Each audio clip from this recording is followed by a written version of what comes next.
Bueno, muchísimas gracias a todos los organizadores de la jornada por la invitación, por la posibilidad de estar aquí. Y luego, aunque entraremos un poquito más en debate, quería dar un poco las líneas de lo que hace el observatorio y de por qué estamos aquí.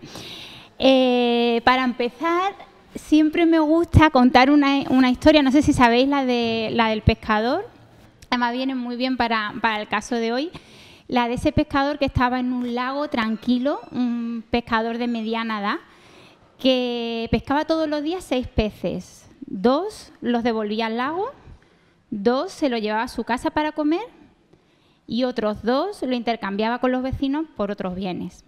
Y lo venía haciendo muchísimo tiempo. Y un señor de bastante dinero que estaba pasando las vacaciones cerca del lago lo miró extrañado y dijo: ¿por qué haces eso todos los días? Solamente pescas durante 2 horas, agarras solamente 6 peces. ¿Y por qué no pescas muchas más horas para contratar a más gente, comprar otro barco, crecer y crecer hasta que puedas tener en algún momento tiempo libre para solamente venir a pescar 2 horas, agarrar un par de peces y disfrutar de tu familia? El hombre lo miró extrañado y dijo: bueno, eso es lo que hago ya desde hace muchos años, ¿no? Precisamente el modelo en el que estamos, ¿no? Tan agresivo muchas veces, ¿no? Y tan extractivo y de crecimiento que hemos vivido, ¿no? Sobre todo durante las últimas décadas, pues nos ha traído a precisamente pues tener que hablar de desarrollo sostenible, de sostenibilidad, de plantearnos los ODS, que es lo que ahora mismo nos trae un poco aquí a la sala, ¿no? No sé si habéis escuchado alguna vez el día de rebasamiento. ¿Sí? ¿Alguien de por aquí? No. El día de rebasamiento es el día en el año en el cual agotamos todos los recursos que la Tierra nos ha dado para ese año. Hace 40 años el día de rebasamiento era el 30 de diciembre. Entonces, el 30 de diciembre agotábamos todos los recursos en el planeta que la Tierra nos había dado para ese año. Perfecto, porque digamos que vivíamos, ¿no? con lo que se nos estaba, digamos, pensado, ¿no? para la humanidad. Ahora mismo, el último año, el día de rebasamiento fue el 29 de julio. Y así viene sucediendo cada año, el día de rebasamiento es mucho antes. Quiere decir que ahora mismo no solamente podemos ser sostenibles, no solamente tenemos que estar sosteniéndonos en el modelo en el que estamos, tenemos que regenerar el déficit que hemos ido causando durante los últimos 40 años. Y esto requiere un esfuerzo un poquito doble o quizás un poquito más de innovación, que es por lo que también estamos acá, ¿no? Ese gráfico que veis, no sé si lo habéis visto alguna vez, viene de una teoría que es la teoría, la economía rosquilla. Kate aquí nos intentaba representar los techos ambientales, o sea, los distintos límites, ¿no? que no deberíamos de sobrepasar en la Tierra, que viene a ser desde el cambio climático, consumo de agua dulce, ciclos de agua, la pérdida de biodiversidad. Todos esos límites que nos pone la Tierra lo hemos sobrepasado ya no solamente en cambio climático, que es lo que más escuchamos, sino que en biodiversidad estamos todavía peor, o en ciclos de nitrógeno y fósforo. Ese techo, precisamente, se construye dentro, ¿no? Tenemos lo que nosotros necesitamos de esa naturaleza, ¿no? y de esos ecosistemas naturales, que es precisamente el panel de ahora. Lo que necesitamos de ahí, los bienes que necesitamos para sobrevivir, pues ahí lo veis, ¿no? Agua, comida, salud, alimentación, ingresos, resiliencia, empleo, energía, todo eso. Para tener todo eso que necesitamos como base social, necesitamos de los ecosistemas naturales, necesitamos de esos límites que no deberíamos de sobrepasar. Por eso se plantea esa economía rosquilla o economía donut, con un espacio seguro en el que la humanidad debería de desarrollarse para tener lo que necesita sin sobrepasar los límites que debería. El haber sobrepasado los límites, como veíamos en la anterior, es lo que nos ha llevado hace 5 años a tener que firmar y a tener que pensar el modelo que estábamos viviendo de otra manera. Son los ODS, que ya hemos hablado muchísimo durante toda la mañana, y dentro de esos ODS quizás habéis visto siempre el que veis en la esquina, ¿no? Todos los ODS alineados, no uno a uno, cuando en realidad podría representarse, hay mucha gente que lo representa de la manera que veis ahí en la gráfica, que es con una base ambiental, todos los ODS que son más ambientales, sobre el cual, ¿no?, se debe de construir toda la base social y en la pirámide de la economía. La economía no puede subsistir sin una sociedad justa y no puede subsistir sin un medio ambiente seguro y que tenemos que intentar regenerar, ¿no? Muchas veces también, antes de existir los ODS, me gusta poner esta foto porque es como muy clara, ¿no?, de cómo estábamos trabajando de un lado para otro en distintos sectores con distintos colores de manera completamente desordenada. Parece que los ODS lo que intenta es ordenarnos en colores, con líneas, como siempre se nos representa. Pero en realidad los ODS y la Agenda 2030, dentro de la cual están los ODS, no es para alinearnos dentro de unos mismos colores, se trata de entretejer entre nosotros, es mucho más que el ODS de alianza, se trata de entretejer cada uno de los sectores y poder trabajar de manera intersectorial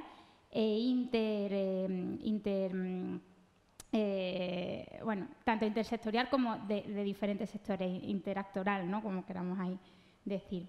Para eso precisamente fue para lo que se creó el Observatorio de la Rábida, que es un observatorio iberoamericano de desarrollo sostenible y cambio climático, que lo que hace es generar conocimiento, alianzas e innovación en torno a la Agenda 2030, en torno a los ODS y con un foco muy especial en el tema medioambiental.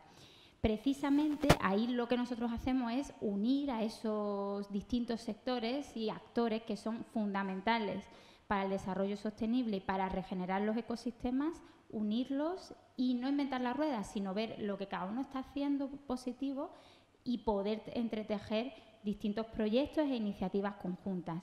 Hicimos un primer informe hace 2 años para la cumbre de jefes de Estado y de Gobierno y ahí en ese primer informe, que fue el primero que se ha hecho iberoamericano, ¿no?, sobre estos temas, porque normalmente es América Latina o desde esta parte, ahí veíamos que es mucho más rentable adaptarnos ahora, por ejemplo, al cambio climático que dentro de 5 años. Cuestión de rentabilidad, como decíamos en el anterior panel también, ¿no?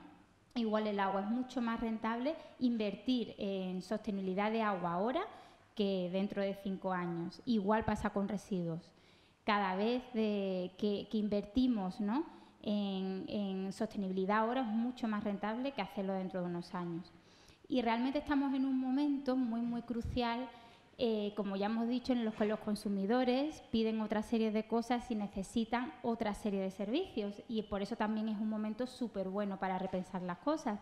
A pesar de que vemos, ¿no?, que en esos consumidores que piensan de otra manera y en esa necesidad precisamente de regenerar esos ecosistemas también se tienen que tomar ciertas decisiones, como por ejemplo distintos informes que habréis escuchado que nos piden, ¿no?, que reduzcamos el consumo de proteína animal y en este ámbito, ¿no?, tenemos que tenerlo en cuenta, que es una tendencia, ¿no?, que va a ir ahí. Evidentemente la carne es mucho más insostenible que el pescado, pero aparte de eso el pescado también se va a tener que reducir, ¿no?, el consumo de proteína animal también por parte del pescado. Entonces, ver cómo podemos trabajar en que sea rentable un producto de calidad hacia una tendencia de reducción de consumo, pero que sea además un disfrute, ¿no?, que cuando comamos pescado lo disfrutemos, ¿no?, que no sea solamente por alimentarnos, sino por también alimentar el alma, ¿no?, más muchas veces que el cuerpo.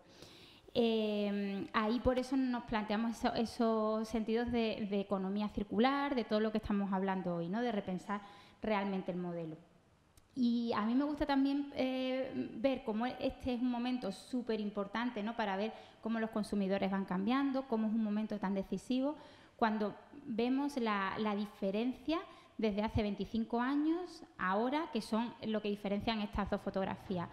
La primera niña que aparece habló en la cumbre de Río, la cumbre de Río del 92, y habló con un discurso, incluso si lo escucháis en internet, grabaciones de entonces, mucho más fuerte que el de Greta, muchísimo más fuerte y mucho más poderoso.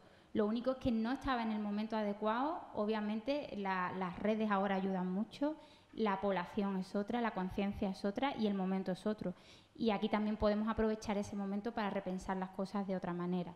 Por eso, desde uno al otro, ella se quedó simplemente el discurso se quedó en en un foro, ¿no?, en el que estaban ministros de todos los países del mundo, y ahí se quedó. Y en YouTube mal grabado, y ahora mismo pues está cambiando mucho el discurso a nivel mundial, ¿no? Y a fin de cuentas pues no es más que pensar que la tierra, los recursos, todos esos límites que hemos dibujado al principio, los ODS, vienen de una tierra que no viene, ¿no?, de nuestros ancestros, sino que realmente la tomamos prestada, ¿no?, de nuestros hijos.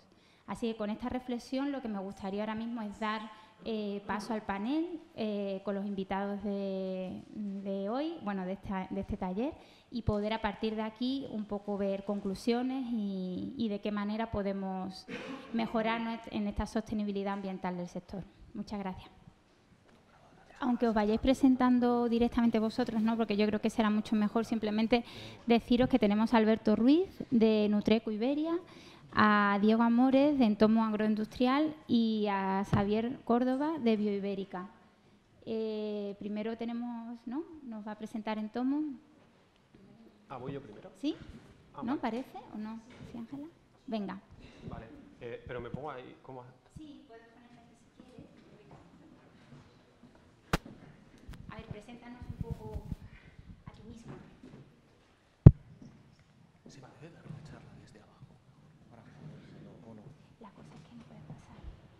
Que no puedes pasar, que tienes que ir pasando ahí. Sí, hola. Bueno, Ángela y Yolanda, enhorabuena, el trabajazo que estoy haciendo. Gracias a Quiplus por la invitación. Yo soy Diego Amores, dirijo Entomo Agroindustrial.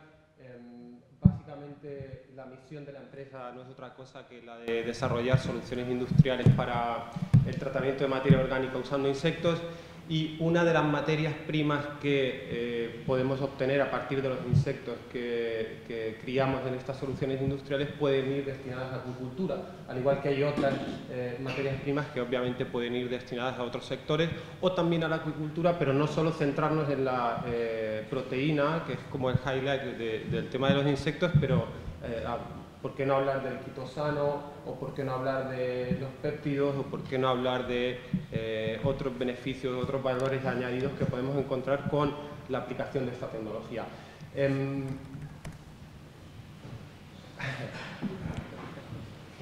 Sí, dale, con fuerza. No, como hay que aceptar.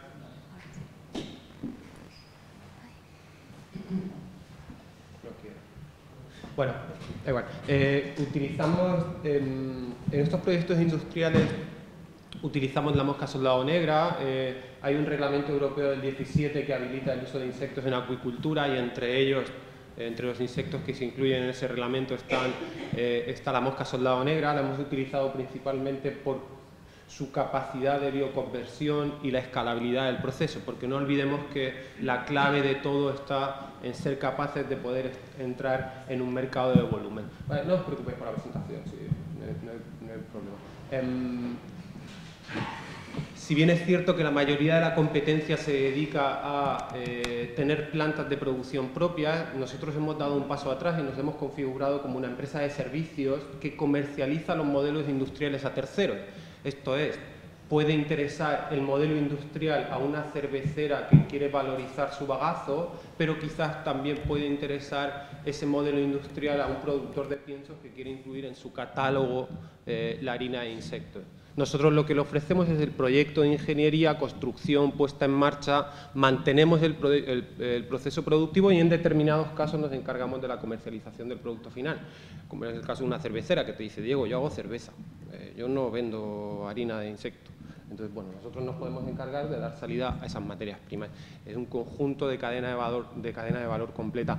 Esto nos permite, aquí va una diapositiva de la bola del mundo. Entonces, esto nos permite desarrollar estos modelos industriales en cualquier parte del mundo, porque en realidad con el software de control del proceso productivo nosotros podemos controlar qué pasa en cualquier factoría que esté en cualquier parte del mundo, teniendo en cuenta que, y termino, teniendo en cuenta que hablamos de un modelo que sea escalable y reproducible, porque no nos olvidemos que el cuello de botella para la producción de insectos es la disponibilidad de materia orgánica para alimentarlos. No tiene sentido que si la materia orgánica está en Guadalajara, yo me lleve el bagazo a Murcia, coloquemos la factoría en Guadalajara, o la colocamos en París, o la colocamos en China, o en la India, o en Bogotá, me da igual. Responsabilidad social corporativa, objetivos de desarrollo sostenible, sí que es cierto que entiendo que hay empresas que nacen con ese ánimo, como es en mi caso. Entiendo que me parece muy interesante el triple impacto social, medioambiental y económico, tenerlo en cuenta. La cuenta de resultados, bueno, cada uno que decida el grado de implicación que quiera tener. Y entonces aquí le daba otra vez y aparecía el logo y gracias.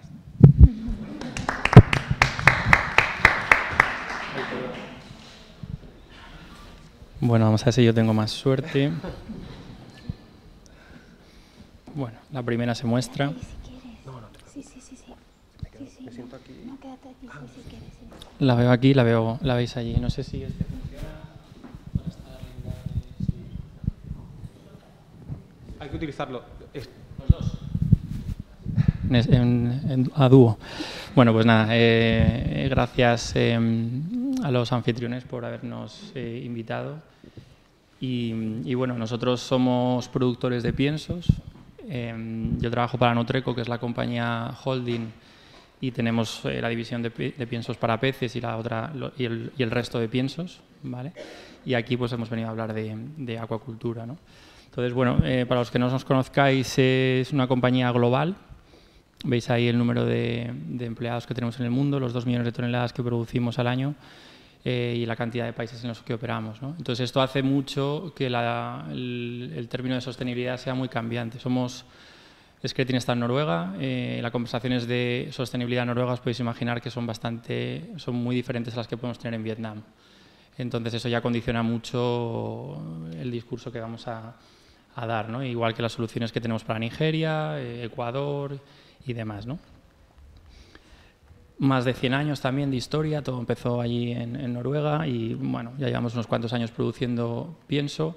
Si veis ya el lema, la misión de la compañía ya hace más de 10 años, que es la de Feeding the Future, la de la compañía Nutreco a nivel mundial.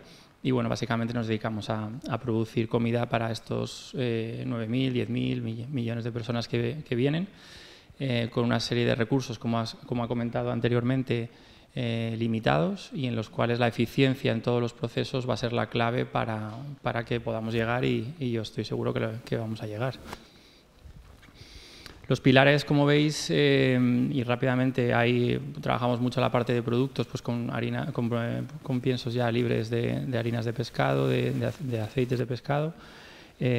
Productos en los cuales estamos ya explorando también, como lo comentaba el compañero, la incorporación de lo que llamamos novel products, que al final estamos viendo algas, estamos viendo insectos, estamos viendo bueno, todo lo que se está moviendo en esto, que creemos que también va a ser, probablemente no sea la alternativa total, pero sí que desde luego será una cuestión que no podemos despreciar y que se incorporarán tarde o temprano, seguro, porque ya lo estamos mirando, ¿no? La parte de Nutrace en cuanto a calidad y trazabilidad. Luego, un pilar fundamental para nosotros es la sostenibilidad. Yo creo que el hecho de que seamos noruegos hace que tengamos una sensibilidad mayor. La sociedad noruega, al no tener un problema básico que es el dinero y el empleo, pues tiene la suerte de dedicarse a pensar en cosas que cuando tenemos nosotros aquí otros problemas, pues nos haya llevado más tiempo, ¿no? Las discusiones que estamos teniendo ahora ya en España son discusiones que estamos en CESFA, que es la Asociación de Productores. Son cuestiones que hace 3 años estábamos en Noruega, eran el día a día y los noruegos tomaban decisiones, y aquí nos sonaba como medio de coña, ¿no? Permitirme la expresión. Presiones de ONG, aquí como mucho las ONG las hemos visto encadenadas a centrales nucleares hace unos años. Todo esto está empezando a llegar, y ya la diferencia entre el norte de Europa y el sur de Europa en temas de sostenibilidad, por lo menos mi sensación es que cada vez se está estrechando más, ¿no? Creo que la COP ha ayudado bastante. Yo creo que quien no hable de sostenibilidad en el sector que sean pilas, botellas, coches, pues está fuera. Que hay mucho marketing probablemente, pero en nuestro caso veréis que no, que viene de una trayectoria larga, ¿no? Y luego, pues con un tema que como hablamos de eficiencia, pues con modelos y como es el Scripting 360 y el Aquasim, digamos, son productos que vamos a sacar. Sostenibilidad básicamente porque nosotros para pues una Andrómeda, por ejemplo, el 80% del impacto suyo ambiental básicamente es lo que nosotros, es decir, el pienso es el 80% más o menos de coste, 80% de impacto ambiental, impacto en cualquiera de las líneas, ¿no? Entonces es crítico que ciertos temas como origen de materias primas, que está ahora tan de moda, y el uso de estas nuevas materias primas sean temas que son de negocio, que no es un tema digamos que es de puro marketing, ¿no? Porque al final pues producimos pienso para todas estas especies, que alguna de ellas no me las sé ni en castellano, ¿vale? El Nuterra es el concepto que Nutreco tiene todo, la parte de sostenibilidad la tenemos dentro de un logo que hemos creado, Nuterra, que es para las dos compañías, tanto para Trao como para Scretin, y ya veis lo que hemos hecho simplemente es el modelo de negocio alinearlo con los ODS ya hace 4 años, ¿no? Es decir, nuestras memorias de sostenibilidad, nuestros discursos, nuestra interrelación con proveedores y con cualquier stakeholder, digamos, lo que hemos hecho es incorporar los ODS, es decir, a nosotros no nos ha cambiado nada, simplemente hemos hecho una alineación de lo que teníamos con los ODS, ¿no? Ahí veis que los 4 pilares y cómo lo enganchamos a los ODS. En la memoria de sostenibilidad podréis ver que hay mucho nivel de detalle y esta es parte de la memoria. Como veis, los objetivos que teníamos marcados para el 2020 están, digamos, el grado de consecución lo tenemos en la página web, en la memoria, y de hecho el roadmap que estamos trabajando ahora 2025, pues completamente alineados con ODS y con todo esto que os estaba comentando, ¿no? Y aquí lo mismo, ¿vale? Bueno, al final, como os he comentado, para Scretin la sostenibilidad es negocio, en el sentido de que bueno, creemos que sí que se puede hacer las cosas de una manera más eficiente y teniendo cuestiones en todos los ámbitos, tanto ambientales como sociales, y bueno, entendemos que por ahí vamos a seguir y básicamente bueno, hemos probado la lubina, pero el salmón también es otra opción y hay muchas más opciones, así que nada, como presentación ahí os la dejo. Gracias. Bueno, muchísimas gracias. Vas a tener que pasar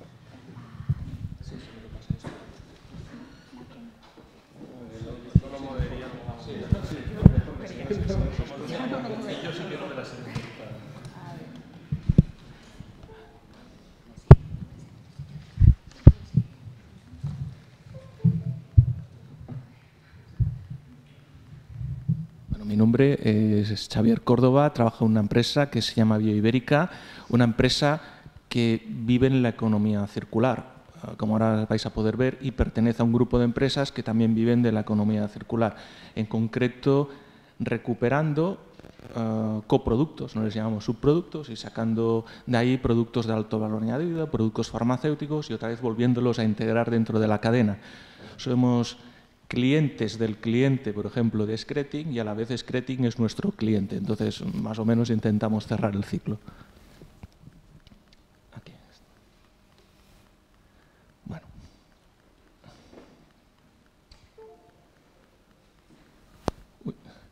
Bueno, primero, Bioibérica es parte de un grupo de empresas que se dedica a reciclar. Es el Grupo Saria. El Grupo Saria trabaja con coproductos del sector de la acuicultura, de la pesca, el cárnico, también con residuos alimentarios de supermercados, como o aceites de freír. También reciclamos o eliminamos, pero creando algo a partir de ellos, materiales específicos de riesgo. Y a partir de ahí sacamos productos farmacéuticos, productos para alimentación humana, animal, hasta, digamos, lo más simple o lo único que se puede sacar prácticamente de un material específico de riesgo, que es energía. Por orden, aquí tenemos las empresas, desde Bioibérica, que es la empresa que trabaja produciendo altos productos de alto valor añadido, a Secanim, que es la que produce netamente energía. En concreto, Bioibérica, yendo a la empresa Bioibérica, Bioibérica es una empresa que trabaja con coproductos del sector animal y a partir de ahí sacamos principios activos de alto valor añadido. ¿Cómo lo hacemos? Detectamos biomoléculas de alto valor añadido que están en todos los tejidos de origen animal, las localizamos, las identificamos, desarrollamos nosotros el método para extraerlas y a partir de ahí pues las obtenemos y creamos toda una serie de coproductos más que volvemos a integrar dentro de la nutrición. entre otras cosas. Fundada en el 75, ya en aquella época se pensó en un gran proyecto que se llamó Biointegral Project. Tiene 300 empleados, una empresa media. Dentro de esa área es grande, nosotros somos pequeñitos comparado con todo el grupo, pero tenemos 9 plantas por todo el mundo, por lo mismo que antes se ha comentado.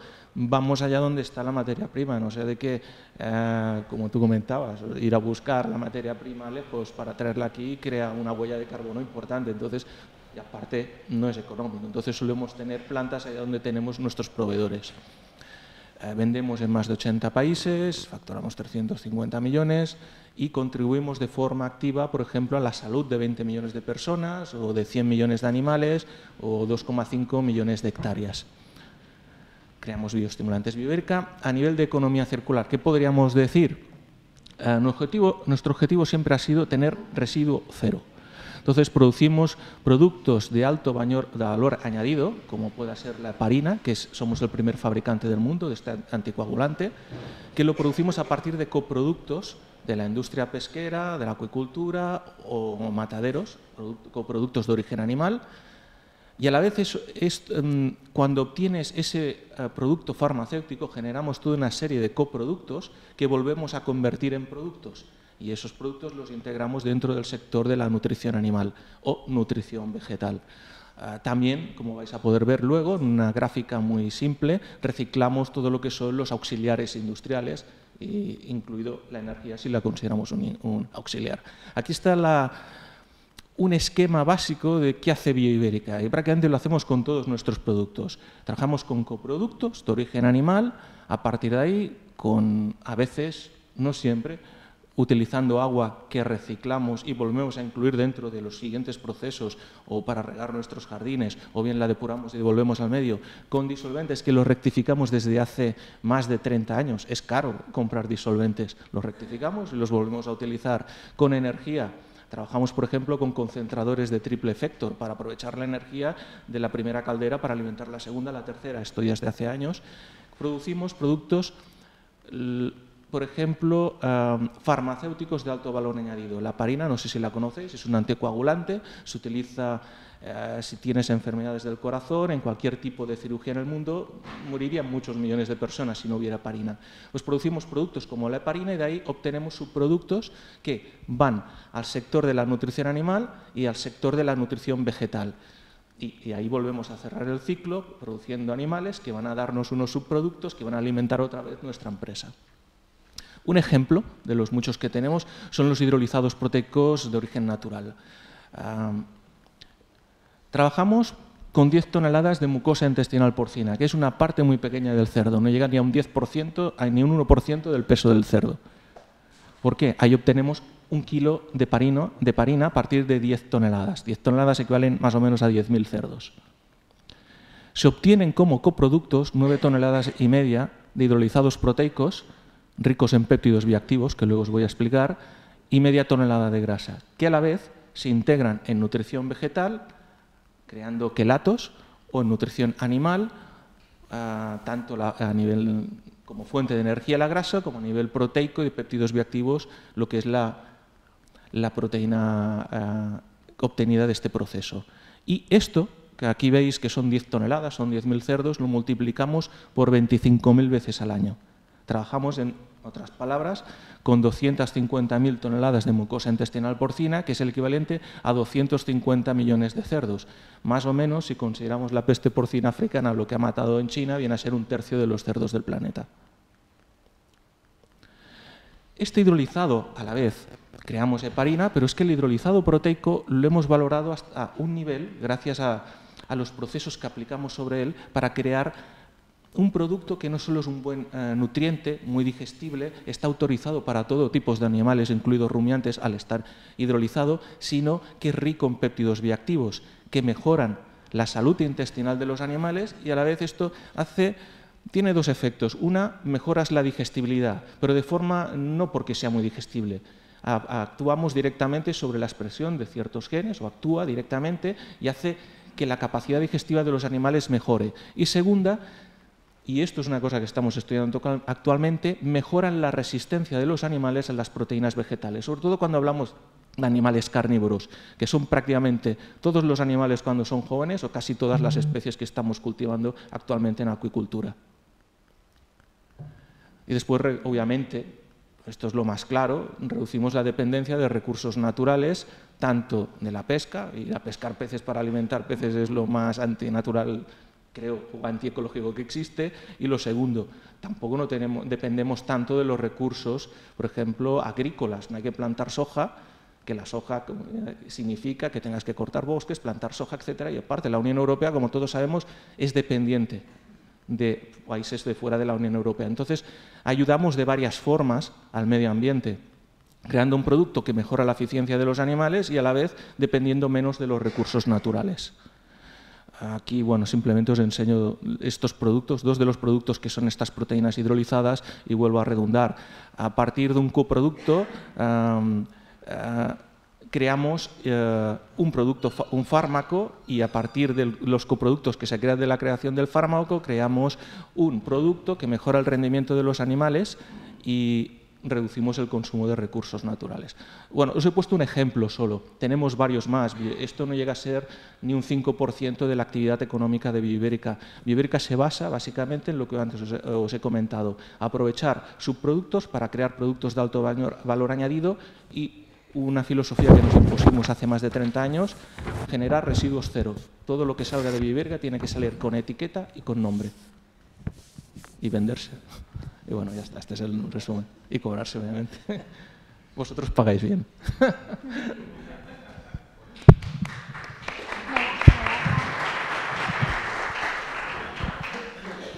Bueno, muchísimas gracias a los tres, ¿no?, por vuestras distintas soluciones a un problema o a a un reto similar, ¿no?, digamos.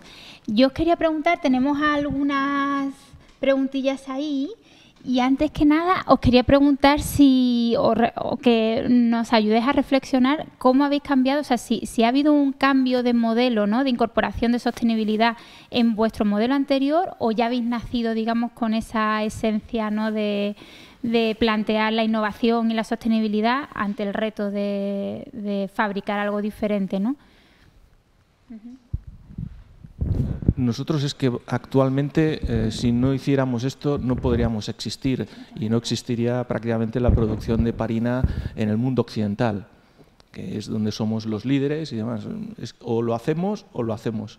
No podemos manejar 250.000 toneladas de mucosa intestinal porcina sin entrar lo que son los coproductos y convertirlos en coproductos y para que entren dentro del concepto de economía circular. Es impensable, no tenemos otra opción.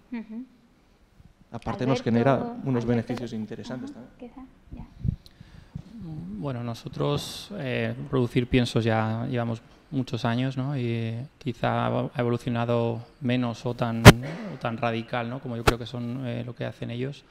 Sí que es verdad que lo que creemos que de aquí a los próximos 5 años, y de hecho así lo tenemos en la hoja de ruta, queremos hablar de un 10% nuevo de materias primas nuevas que no estamos usando ahora, y lo vamos a meter dentro de nuestra hoja de ruta. Y bueno, es una continua transformación, ¿no? Hemos ido desarrollando productos pues sin harinas y aceites de pescado, estamos incorporando cosas nuevas, estamos intentando utilizar al máximo los coproductos de otro tipo de industria. Si bien un 80-90% de lo que es el pienso seguirá siendo lo mismo, y si nos vamos a otras especies o terrestres y demás, pues bueno, los índices de conversión han cambiado tanto, la genética también es fundamental, es decir, se están tocando todos los palos pues para ser lo más eficiente posible, y en eso estamos.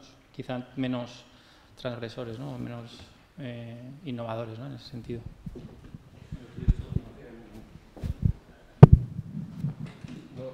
O sea, lo sé, pero a lo que te refieres, pero resulta complejo porque al final, por ejemplo, en el caso de Entomo Agroindustrial, nosotros somos una empresa de servicios que ayudamos a que otras empresas sean sostenibles. Entonces, quizás toca diferenciar y pensar en la sostenibilidad del propio proceso productivo de la cría del insecto, por un lado, es decir, cómo de sostenibles somos nosotros cuando nos planteamos mantener una ganadería, porque que al final podemos considerarlo como una ganadería, y luego cuál es el servicio que nosotros ofrecemos a terceros para que ellos sean más sostenibles y vayan a residuo cero. Entonces, claro, la complejidad de esto, es cierto que hay una línea de emprendimiento muy grande alrededor de ofrecer servicios a las empresas para que sean más sostenibles, pero creo que falta una vuelta de tuerca en cuanto a que vean que puede llegar a ser rentable.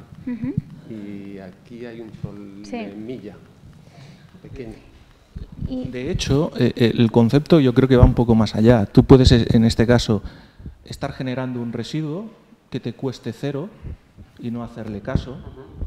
Bueno, la primera opción. La segunda opción, generas el residuo y te cuesta dinero y tienes que buscarte la vida para buscar una solución.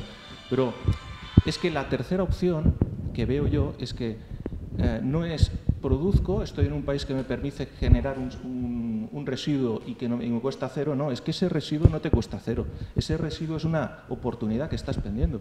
Estás perdiendo porque si lo regeneras y lo vuelves en producto, vas a generar un beneficio con ese residuo. Convertirlo de residuo a coproducto ya no es un tema de ahorro medioambiental y sostenibilidad, que lo es, pero a nivel económico es un ingreso que igual en un principio es muy moderado, un 1%, 2, 3, pero conforme lo vas mejorando y lo vas convirtiendo en producto, te está generando un beneficio extra. O sea, no es cuestión de a mí los residuos me cuestan cero, no, es que yo gano con los residuos.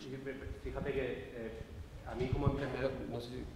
Sí, un minuto, o sea, respuesta y saltamos a una. No, que a mí como emprendedor, una de las cosas que me tengo que plantear es ya no solo ganar credibilidad porque se trata de una tecnología nueva, bueno, y todo este lío, sino que de alguna forma creo que tenemos que hacer un trabajo de convencer a las empresas que la valorización de los subproductos o residuos que se generan pueden convertirse en una línea de negocio que vaya más allá del cumplimiento de una ley o de quitarse el problema de en medio. Quiero decir, hay una vuelta de tuerca ahí que obviamente hay que ligar a la sostenibilidad, y entonces todo se hace mucho más complejo al poner tantas capas. Pero claro, el empresario dice, mira, a mí me viene un ganadero y me lleva el vegetal, se lo lleva y yo no gano, pero bueno, no me complico la vida y listo. La cuestión es que sean capaces de darle un valor a ese subproducto, integrando, por ejemplo, la reducción en el uso de la harina de pescado y las consecuencias que eso puede tener. Hay un storytelling ahí que se puede hacer muy complejo. Bien interesante. Sí, bueno, ahora vamos a entrar, yo creo que porque las preguntas están muy en relación con eso, ¿no? Bien interesante vuestras reflexiones, sobre todo porque sumado a eso tiene que haber una tendencia, como decíamos antes, ¿no? Obviamente los residuos que existen porque tienen que existir, ¿cómo lo hacemos, no? Que entre como producto y valorizarlo, a la misma vez que conseguir que tengamos cuantos menos residuos mejor, porque al final el residuo más limpio, el que necesita menos energía para ser valorizado, el más limpio realmente es el que no se produce. Ese es el residuo más limpio, pero obviamente al final en el sistema en el que vivimos tiene que haber residuos, intentar reducir al máximo esto y eso valorizarlo, ¿no? Pero sin olvidar el tema de necesitar reducirlos, ¿no? Y en ese sentido, fíjense que la pregunta más valorada con este sistema, ¿no? De preguntas así en el público, ¿no? Con valoraciones, es la que se refiere a que alguien del público se pregunta si habrá que empezar a creer en el decrecimiento de los países ricos, entre comillas, para hacer posible un nuevo modelo y si quizás los ODS pueden ser un modelo hacia ese decrecimiento. Y muy relacionado con eso, quizás luego para saltar a la tuya, bueno, luego te hago otra pregunta. Si creéis que es necesario eso, el pensar en un decrecimiento para llegar a ser más sostenibles. ¿Reflexiones al respecto? En absoluto. Si trabajas generando a partir de lo que antes era un residuo o subproducto, un producto, y esto normalmente se obtiene gracias a la tecnología que por el momento está más concentrada en los países más desarrollados, al revés, lo que haces es incrementar lo que es el rendimiento de tu empresa. Es cuestión de competir, pero no con los mecanismos que se utilizaban en el pasado, sino con nuevos mecanismos en los cuales la tecnología prima y te puede permitir crear nuevos productos a partir de algo que antes no valorabas. Otra cosa muy importante es la sinergia entre empresas. Esto no lo puedes hacer solo. Cada uno es especialista en algo. Mi empresa sabe hacer bien 3 o 4 cosas. industriales, procesos industriales, pero necesitamos colaboradores, alianzas. Antes me refería a Scretin, con el cual hemos colaborado en el pasado y hemos co-desarrollado productos con ellos. ¿Por qué? Porque nosotros no somos especialistas en salmones.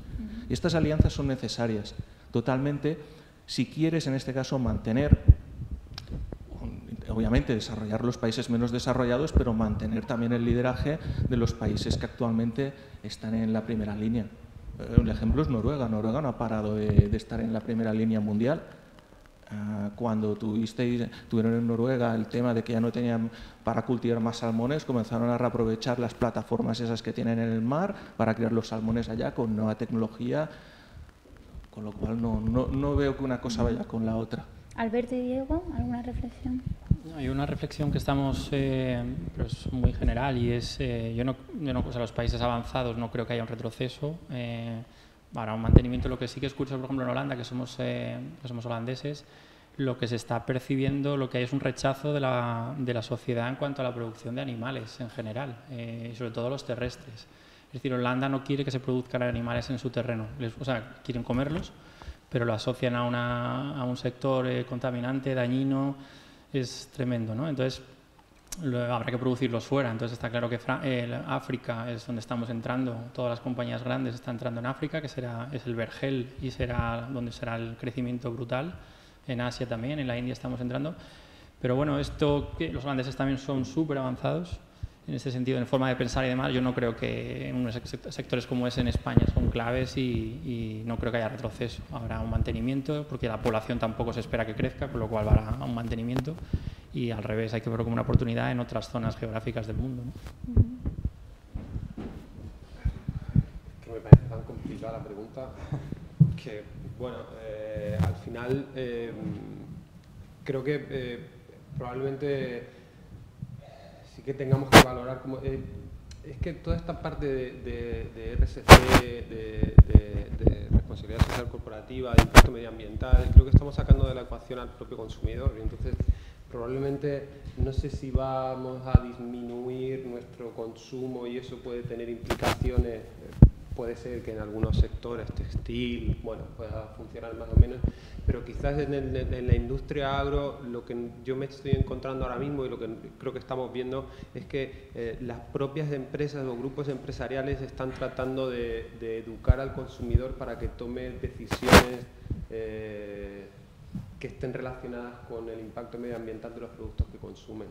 Están adelantándose y hay empresas que han creado fundaciones para decirle al consumidor, oye, vete por esta línea, o nosotros hacemos productos sostenibles. Entonces, quizás yo soy muy nuevo en el tema de acuicultura, yo estoy en modo aprendizaje siempre que me acerco a Yolanda, a Acuiclub y a todo este tipo de eventos, y al final de alguna forma lo que te das cuenta es que hay un gap de comunicación en relación a la acuicultura y a la sostenibilidad o no de la acuicultura, que no termina de llegar. Entonces, bueno, ¿podemos reducir el impacto medioambiental cambiando nuestras decisiones de consumo? Sí, pero creo que la acuicultura tiene un gap ahí importante que solventar. Muchas gracias, Diego. Bueno, no olvidemos que también no es cuestión de solamente incorporar sostenibilidad en la RSC de las empresas, sino que al final es un imperativo no solamente para la competitividad nuestra, ¿no?, dentro del mercado, sino también para mantenernos en ese espacio seguro que nos va a permitir que el negocio continúe, ¿no?, porque realmente los recursos son los que hay, ¿no? Pero os pediría que en 2 minutos cada uno, tengo una pregunta para cada uno de vosotros específica que el público ha hecho, y también que en esos 2 minutos podáis comentar hasta qué punto os afecta o estáis incluyendo el tema de cambio climático, si veis que hay que adaptarse o no, en fin, como alguna reflexión, ¿no? Si estáis incluyendo tanto la mitigación a nivel a lo mejor energético, que ya algunos lo habéis comentado, como en adaptación, ¿no? Y las preguntas específicas sobre cada uno de vosotros. A Scretin nos preguntan si las decisiones de introducir nuevas materias primas, así como las pruebas de producto, se realizan en filiales o todo depende de Noruega. Luego, en el tema de producción sostenible de alimentos, ¿no? Si hay, hasta qué punto es escalable o no, de insectos, perdona, hasta qué punto es escalable o no la producción sostenible de insectos. Luego, el tema de esa inquietud sobre la seguridad de la proteína animal, pero esto no depende de toda la cadena de valor, incluyendo la materia prima. Eso creo que es un poquito para todo, ¿no? Y luego para Bioibérica, si aplicáis medidas para la economía circular y si la desarrolláis esas medidas en las plantas de fuera de España también o solamente en las de acá. Entonces, bueno, si... Como tengo yo el micro, arranco yo. Somos noruegos y la centro de I+D está en Noruega y es muy complicado hacer algo fuera de Noruega. Es decir, luego hay productos locales y demás, pero casi todo el I+D y todo viene muy marcado de Noruega, ¿no? Eso a veces hay roces, ¿no?, en algunas regiones del mundo. Tiene la parte buena y la parte mala, pero vamos, básicamente suele ser un tema que sale desde Noruega, ¿no? Y en cuanto a cambio climático, este año firmaremos el compromiso con el tema de los Science Based Targets, no sé si lo conocéis, pero bueno, al final no deja de ser un compromiso con el tema del Acuerdo de París de reducción de 1,5 grados. Eso al final para la parte fabril no será tanto problema, lo que sí que será una revolución será para toda la parte de compras, toda la parte de materias primas. Ahí nosotros pues estamos ya empezando a educar a los departamentos de compras, porque son ellos los que tendrán, ahí es donde estará el gap tremendo y donde si al final firmamos un 30% en Scope 3 y los que más o menos lo conozcáis, eso es... Bueno, es una cadena y nosotros tendremos que exigirlo a un proveedor y al final estaremos todos metidos y más o menos eso es nuestro compromiso con el tema de cambio climático. Muchas gracias.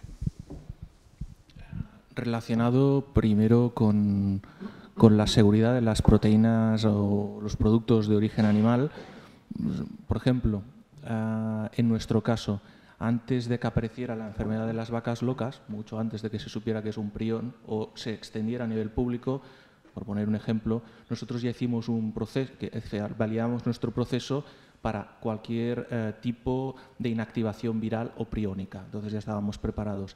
Segundo, también te aseguras de que si hidrolizas y aparte tienes tu proceso certificado, ahí no sobrevive nada. Pero es que hay otra cosa más importante. El otro día hacía una reflexión a alguien que me preguntó sobre la seguridad de las proteínas vegetales y dije, bueno, tú quieres hacer una producción ecológica, vas a consumir soya. Soya ecológica te puede venir de varios lugares. Uno de ellos es China. En China ahora tienen la enfermedad, en este caso, la peste porcina africana. Si algún cerdo ha fertilizado esa soya con sus excrementos o simplemente ha utilizado los purines, puede que el virus, que puede sobrevivir unos cuantos meses, entre un mes y medio y un mes en esa soya, alimente un pienso ecológico que en teoría es seguro. Pero yo que hidrolizo mucosa intestinal porcina de animales que he certificado que son libres de la enfermedad y encima he certificado mi proceso, soy mucho más seguro que cualquier tipo de soya ecológica. Entonces, claro, existió en su momento un miedo porque había un descontrol total, pero actualmente está tan regulado el sector de las proteínas o los productos de origen animal que el riesgo no es cero. Yo me fío más hoy en día de un producto de origen animal que un producto de origen vegetal que tiene menos controles. Para ponerte un ejemplo en este caso. Relacionado con la pregunta de qué hacemos en las plantas externas, pues exactamente lo mismo que hacemos con las que tenemos aquí en la Unión Europea. También el mundo está cambiando. Uno de los países que conozco con una de las medidas más restrictivas a nivel de protección medioambiental es Brasil. Nosotros tenemos una fábrica en Brasil. La calidad que nos piden del agua depurada en Brasil, permíteme que os diga, es superior a la que le pide aquí la Unión Europea. A veces existen unas ideas preconcebidas que son falsas. Entonces nosotros en todo el mundo hacemos esto. Y también hay otra razón importante, tal como he dicho antes, para nosotros generar residuos no es ahorrar dinero, sino es generar dinero, transformar esos residuos en un producto. O sea, ganamos dinero. Entonces, seríamos en este caso poco eficientes si no aprovecháramos la oportunidad de reutilizar nuestros coproductos y convertirlos en productos. La escalabilidad, ¿verdad? A ver, es que esto es una lucha que yo creo que todos los productores de insectos, o en mi caso tengo, y es que la producción industrial de insectos no es una cuestión de biología, es una cuestión de ingeniería. Entonces, no te va a dar más problemas que cualquier escalado industrial que suponga el desarrollo o la implantación de un sistema climático a gran escala. Y ya está inventado. Quiero decir, el cuello de botella para la producción industrial de insectos, para poder fabricar en volumen, que es lo que necesita un sector como el del pienso, no puedes ir con 4 kilos tienes que ir con grandes cantidades que se mantengan en calidad y en cantidad en el tiempo, es la disponibilidad de núcleos de concentración de materia orgánica para alimentar al insecto, no tiene más. Y esos núcleos de concentración de materia orgánica los tienes en la industria agro o en los gestores de residuos. Y los gestores de residuos se están dando cuenta de que vienen por ahí legislaciones europeas que te dicen vamos a olvidarnos de los vertederos, no, creo que todos tenemos en mente qué puede pasar con los vertederos, y vamos a desarrollar tecnologías que permitan valorizar esa materia orgánica. ¿Es escalable? Sí, es escalable. Y repito, no es tanto el propio sistema climático como la disponibilidad de materia orgánica en cantidad suficiente y durante mucho tiempo para poder alimentar a los insectos. Perfecto.